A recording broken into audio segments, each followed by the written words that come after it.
Digital कुंभ पे भी प्रश्न खड़ा हो रहे थे। और महोदय, मैं इसके बारे में भी आपसे चर्चा करनी, इसके बारे में मैं सदन का ध्यान आकर्षित करना चाहूंगा कि दुष्प्रचार की अपनी एक सीमा होती है। दुष्प्रचार की अपनी एक सीमा होती है और कितना दुष्प्रचार हमारे विपक्ष के मित्रगण करेंगे। मैं देख के भौचक हूं कि कैसे ये लोग पूरी व्यवस्था को झुठलाने का काम कर रहे थे और किस प्रकार की व्यवस्था पैदा करने का काम कर रहे थे। इसमें खासतौर पर समाजवादी पार्टी का जो मीडिया सेल है, इसने महाकुंभ के बारे में जो दुष्प्रचार किए, इसमें इन्होंने कहा था कि डिजिटल कुंभ के बारे में जो प्रश्न आप खड़ा कर रहे थे, इस डिजिटल कुंभ का ही परिणाम है कि 22,000 से अधिक श्रद्धालु जो इस पूरे आयोजन के दौरान अलग अलग समय में मिसिंग हुए थे, यानी गायब हुए थे, अपने परिवारजनों से बिछुड़े थे, जिसमें से एक समाजवादी पार्टी ने भी लिखा है कि महाकुंभ में मची भगदड़, सरकारी अव्यवस्था, कुप्रबंधन, भ्रष्टाचार के कारण हजारों लोग लापता हैं।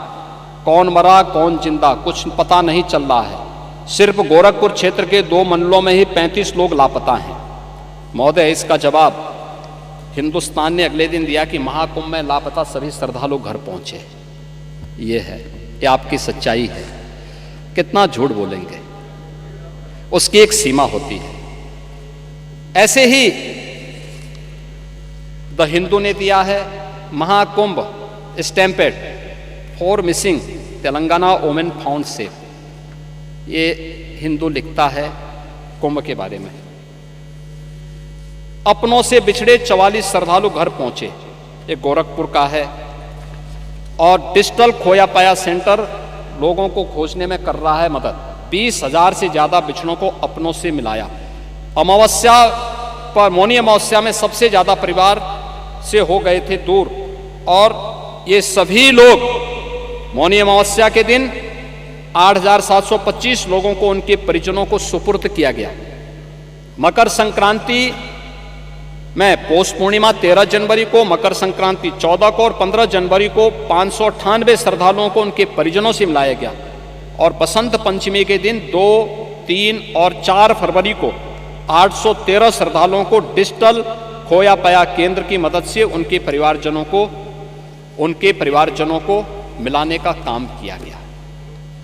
यानी दुष्प्रचार की भी एक सीमा होती है, और उस सीमा को भी आज आप लोगों ने पार करके इस पूरे आयोजन को बदनाम करने की कोई कोर कसर नहीं छोड़ी है। और इसलिए महोदय, जो भी ये आयोजन प्रयागराज में आयोजित हो रहा है, उस पूरे आयोजन के प्रति प्रदेश की सद्भावना है, प्रदेशवासियों का सहयोग है। स्थानीय स्तर पर थोड़ा बहुत लोगों को कठिनाई जरूर हो रही होगी, लेकिन वे आनंदित भी हो रहे हैं। अतिथि भी आ रहे हैं और देश और दुनिया को देखने का एक अवसर भी उन्हें प्राप्त हो रहा है।